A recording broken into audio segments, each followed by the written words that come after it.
we have all of the dots on, all the circles, and we're ready to paint. So same as I did on the stars, mix the gold luster dust with the alcohol and paint all the white ones gold, and then I'm going to paint all the gray ones with a silver luster. Again, the dust you can get at cake supply shops or look for them online, called luster dust.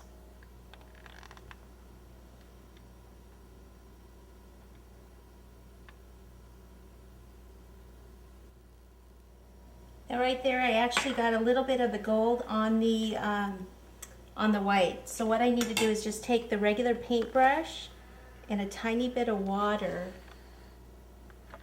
and get that off before it dries. Okay.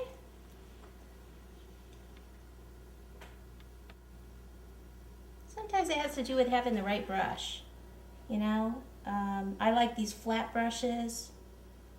But if you feel like it's a little big for you, then just, you know, get a smaller one. It's a lot easier. You don't have to keep fixing mistakes. Now at this point it looks like I don't have enough gold in there, so let me get a little bit more from this container.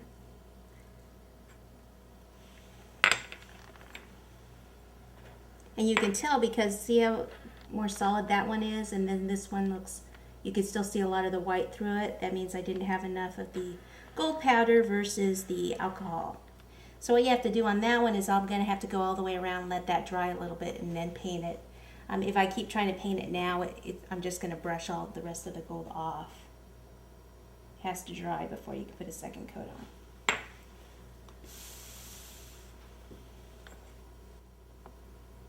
So it's looking festive, don't you think? We're getting there. It's almost done.